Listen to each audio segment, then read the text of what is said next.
Welcome to the weekly ComicWeb Old Time Radio Program podcast. We sell old-time radio programs, Golden Age comics in PDF format, and we have other free podcasts.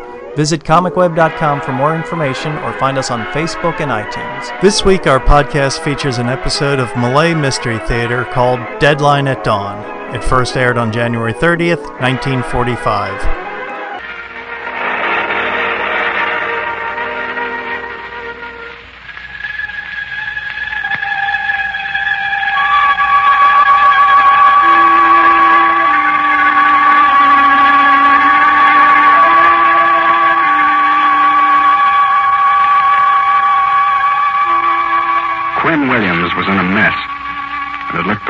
Before he met the girl from his hometown.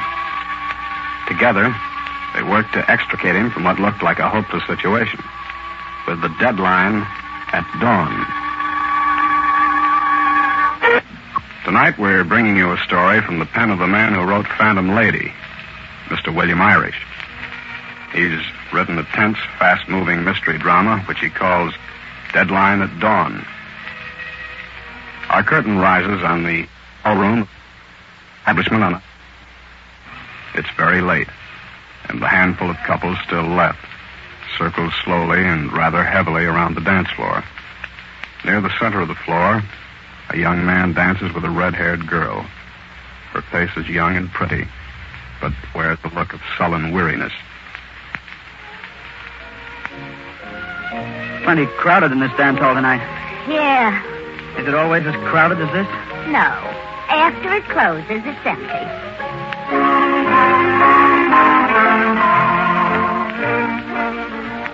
New York's a great town, isn't it? Oh, sure.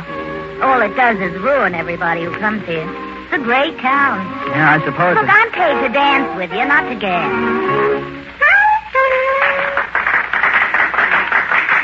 Good night. It's 1 o'clock. We're closing up. You're closing up?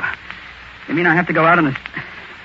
Say, you mind if I walk home with you? Look, mister, I'm on my own time now. It's bad enough I gotta talk to guys like you. Well, I have to go someplace. I haven't got any friends. Okay. Only remember, I didn't ask you to walk home with me. And it's a long walk. Oh, I like walking.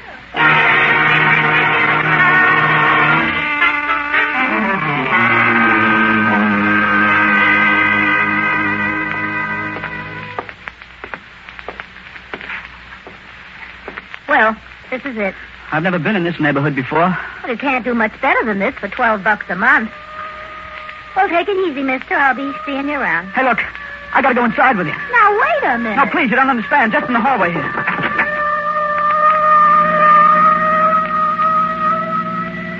Just for a minute, then I'll leave you. What's your trouble? Nothing. I just wanted to stop in here out of the wind. Sure, and that police car going by had nothing to do with it. Now, look, you keep looking behind you scared like all the time we're walking. And you hide behind in the dance hall all evening, and now you... What'd you say your name was? Quinn? Quinn Williams. Okay. I'm a chump, but you want to come up for a cup of coffee? Sure, I'd like that. Only get one thing straight, Quinn. This is an invite to share a cup of coffee and nothing more. No sugar goes with it. I know. A fella can tell just by looking at someone. Huh, you'd be surprised how many ought to see in a petition. Here it is. Throw your hat in the cart there. Take a chair if it doesn't fall apart. I'll get busy and make some coffee, and then we can talk. This is sure mighty nice of you to... Hey, wait a minute. This letter here on the table. It's postmarked Glen Falls, Iowa. You know someone there? Well, I ought to. She's my mother. Well, that's where I'm from. That's my hometown. I only came away from there a little over a year ago. You mean you're from there, too? So you're from Glen Falls, huh? That's a new line, and I thought I heard them all. No, I did live there. Oh, yeah? Did you, ever go to the Bijou movie house? Bijou? I don't remember any Bijou movie house. No, because there isn't any. Oh. Maybe you're on the level. What street did you live on? Anderson Avenue, up near Pine. Anderson Avenue? Oh, gosh, you are from Glen Falls. Yeah. Say, you know where I lived on Emmett Road. Oh, gosh. The next street to Anderson Avenue. How come we never met back there? I don't know. We moved there about 3 years ago. Oh, that's the reason then. I came to New York 5 years ago. Well, you haven't told me your name yet. Oh, it's Ricki Coleman. My real name's Ruth, but everyone calls me Bricky. I know, because of your hair. Yeah. Well, gee, just think. We're both from Glen Falls. It's a great little town, isn't it? Folks saying good morning to you from all the way over the other side of the street, even if you'd never set eyes on them before in your life. And no music after dark comes.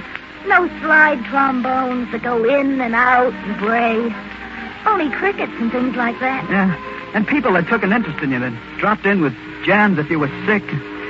People that would have gladly lent you money when you got a little older, if you happened to be broke. Yeah. And look at us now. Home. Oh, don't talk about home, please. I wanted to go back there for so long now. Then why haven't you? Oh, don't think I haven't tried. There's just one bus a day at 6 in the morning. Once I even bought a ticket, only I turned it in at the last minute. Why? I'd go home myself. Because I haven't made good here. Back in Glen Falls, they think I'm in a Broadway show, not just a taxi dancer. Oh, but that's not a real reason. All right, then. The real reason is New York. It gets you down. It's got a half Nelson on me right now. That's what's holding me. That's why I can't get away. But stone and cement buildings, they haven't got arms. They can't reach out and hold you back if you want to go. I knew you wouldn't understand. But New York's bad, and when you breathe too much of it for too long, it gets under your skin. It gets into you, and you're sunk.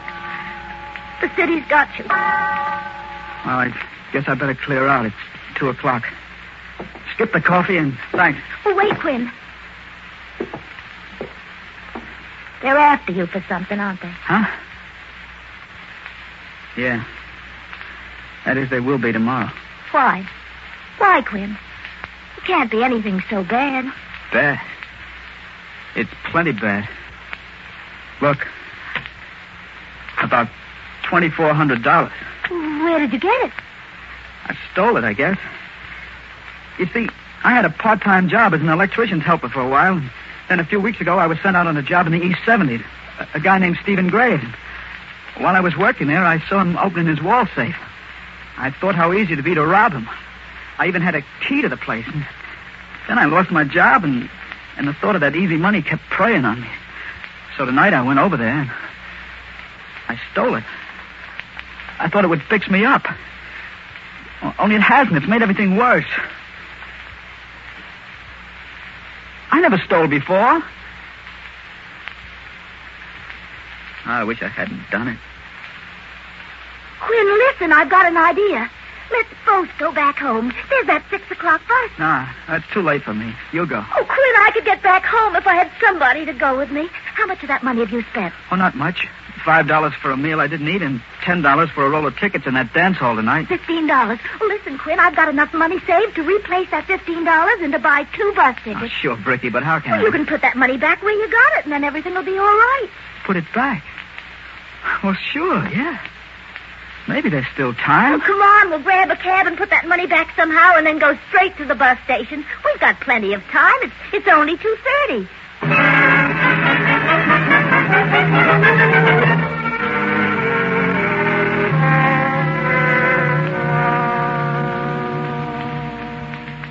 Hey, this is Graves' house. Right here, Bricky. Uh-huh. Hey, see, Bricky? What did I tell you? This is our lucky night. He isn't home. Quinn, what's that? Only a clock. Oh. Telling us we've got 3 hours yet. Quick, Quinn, where's the safe? Right through here. Follow me. On tiptoe. Okay. Here we are. Now, as soon as I turn the light on... Quinn! Shh, don't get excited. There's nothing... Look, there on the floor. A man. Huh? Lord. It's him, Bricky. It's Stephen Graves. Oh, there's blood all over his shirt. He's dead. He's been killed. Oh, Quinn. I didn't do it, Bricky. I didn't do it. I only took the money. Somebody else murdered him. Well, he wasn't even here when I... Well, he must have come back. Bricky, you gotta believe me. Okay. I believe you, Quinn. Oh, it's the city. I knew it wouldn't let us get away. It's got us right where it wants us. I can't go back to Glen Falls now, Bricky. They'll think I did it. I've got to stay. But you can go home. Please go, will you, Ricki? Please. You didn't do it, Quinn. Okay, I'm sticking with you. Oh, no, Ricki. We'll never. It's too late. The city. We'll show it. We're not licked yet. Our deadline's still good. We still have until dawn. No one knows about the murder yet. Only us and whoever did it. What do you mean? I mean, we'll catch the murderer ourselves, and then everything will be okay. Oh, that sounds crazy. We're not detectives. Oh, we don't even know how to start. Oh, we'll look for clues, Quinn. We have to. It's our only chance. Yeah. Our only chance. Okay.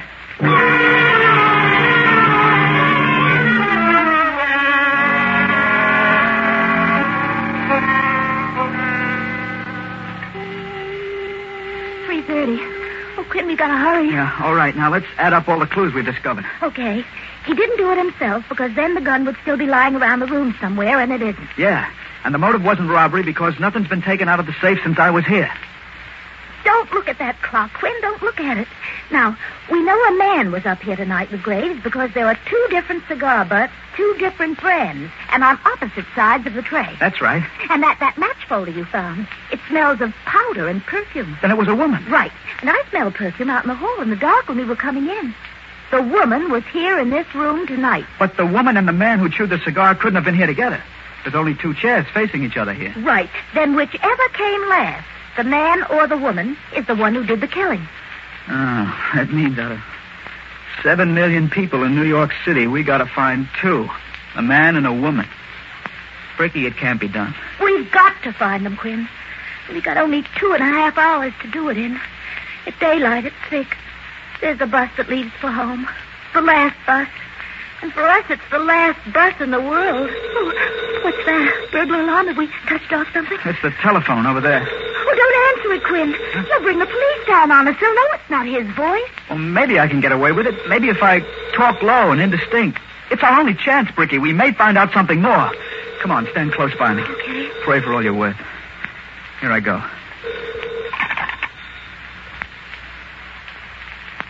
Hello?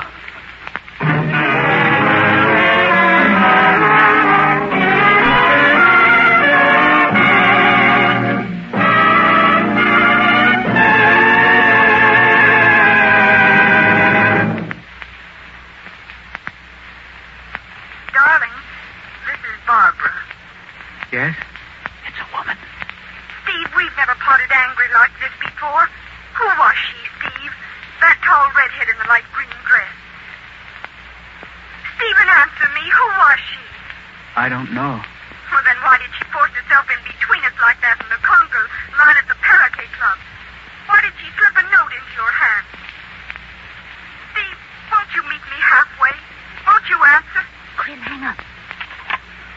That's something big. The biggest thing that we picked up so far. Graves must have gotten a note. Come on, we've got to look for it.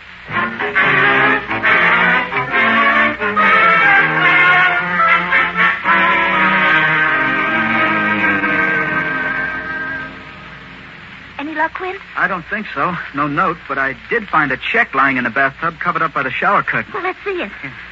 Made out to Stephen Graves for $12,500 and no cents. Signed Arthur Holmes. And on the back, it's endorsed by Graves and stamped return, no funds.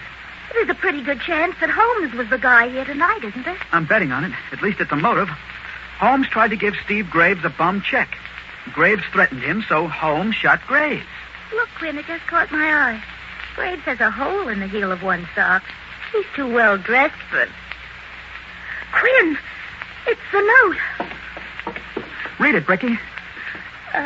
Mr. Graves, I would like to speak to you in private at your home after you have taken the young lady home. I mean right tonight. You don't know me, but I feel like a member of the family already. I wouldn't want to be disappointed and not find you there. Unsigned. Look, Ricki, there isn't anything to do but split up 2 ways, whether we like it or not. We've got to find those 2 people. A red-headed girl in the conga line and a guy named Arthur Holmes. I'll look for the woman at the Parakeet Club. And I'll find Holmes if I have to ring every Holmes in the phone book. And it's 4 o'clock. Only 2 hours to do it in. Oh, Ricki, we can't do it. It's impossible. We gotta do it. Quinn, we gotta. We can't be afraid or quit. Okay. We'll meet back here. Yes, here in the house where he's lying. Not later than 5:45, with them or without them. We'll have to if we want to make that buck. Quinn will make it. If there's a star that looks out for a fellow and his girl, and there must be one, we'll make it.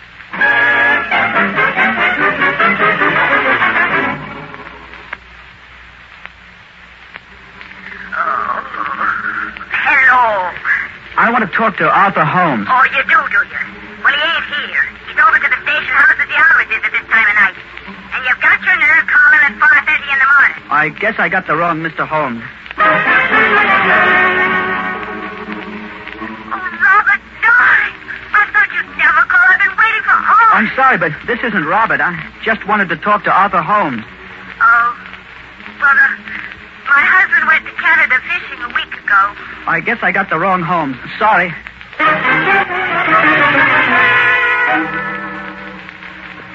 is it wishes to speak with Mr. Holmes? I want to return a check that belongs to him. Is this the Mr. Arthur Holmes who knows Mr. Stephen Graves? Yeah, this is. It is? Well, may I speak to him? You are. Oh, well, this check I have is made out to Stephen Graves, and I just want to return it to you. How do I know you're not making this story up? Well, the number of the check is 602, and it's drawn for a sum of $12,500. Very well. Where are you now? Come along and pick you up in my car. Maybe I can do something for you.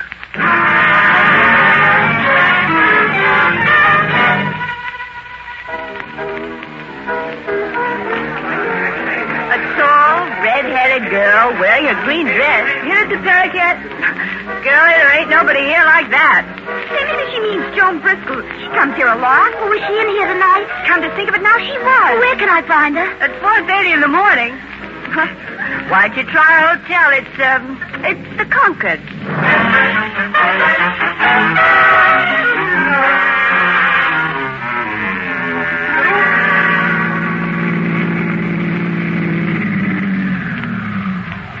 Mr. Holmes, why are we parking here next to the river?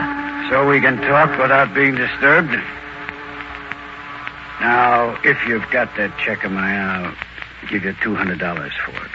Ah, well, what makes you think I want money for it, Mr. Holmes? Oh, you don't want money? No. All I want is a written confession that you killed Stephen Graves tonight. Now, wait a minute. I know you were up there, Mr. Holmes, and you killed him because of that check. Young man, you're very rash. Well, that has nothing to do with it. Come on now, I want that confession fast. Do I get it or do I go to the police? Well, you won't go to the police. You talk too much, young man. You talked yourself right into a grave.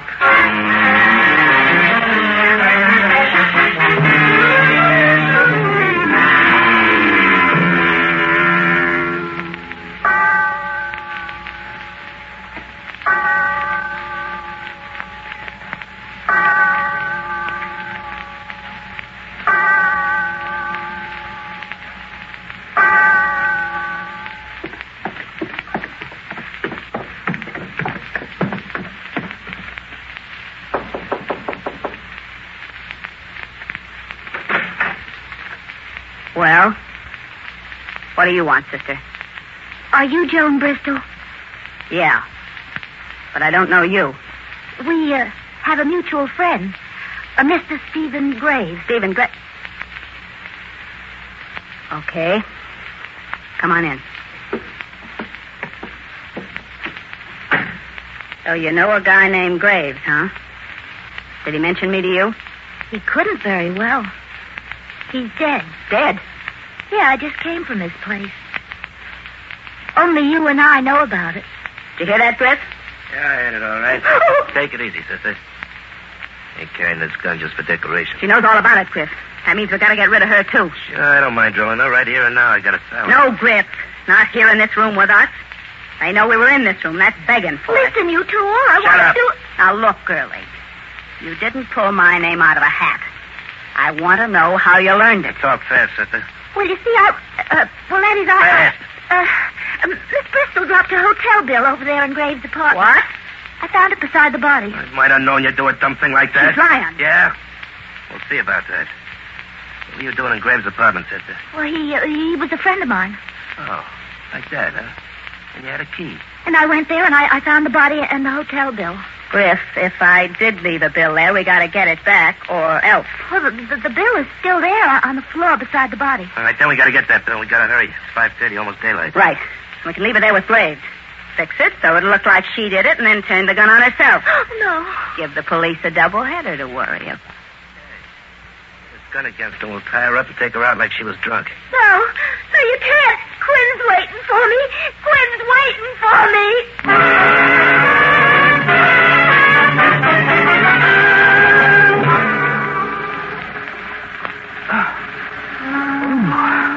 Where am I? Sorry I have to tie you up so tight, kid. But in 30 seconds, it won't make any difference anyway. Because you'll be at the bottom of the East River. You won't get away with it. There's two of us. There's still Ricki. Ricki.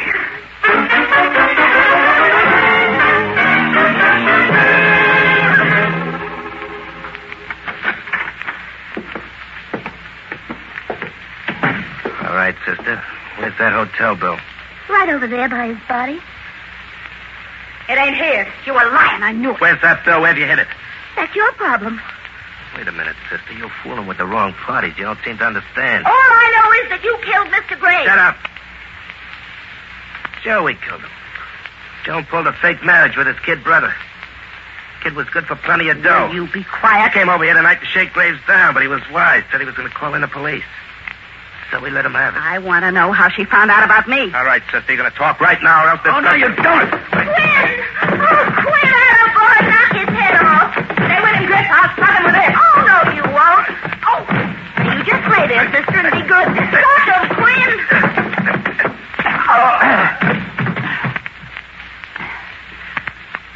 That'll hold him for a while. Oh, she's out too, Quinn. She hit her head when I tripped her. Boy, speaking of the Marines, ain't you the one? Ricki, darling. I was here ahead of you. I looked out of the window and I saw them coming in with you. So I hid. They did it, Quinn. We've got the right one. Yeah, I know. Mr. Holmes and I heard them telling you. Holmes? Yeah, he's phoning the police now. I traced him all right, only he didn't do it. And he thought I was blackmailing him. He was scared he'd be implicated in the murder, and he started to throw me in the river. But then I mentioned your name, and he realized if he killed me, it would be traced to him. So that brought him back to his senses. Quinn, it's 6:15 and our bus is due to leave. Well, come on, we'll make it yet. Oh, but the money. I've already replaced it. Come on. And these two? Oh, Mr. Holmes will take care of them. He overheard everything about that blackmailing scheme. He's even found letters to prove it. Come on, we'll have to run. I can't believe it. Me and the boy next door. We're going home at last.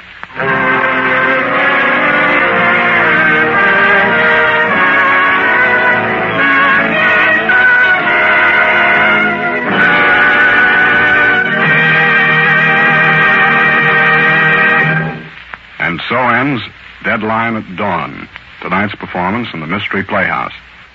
Closing the doors of the Mystery Playhouse. Good night. Sleep tight.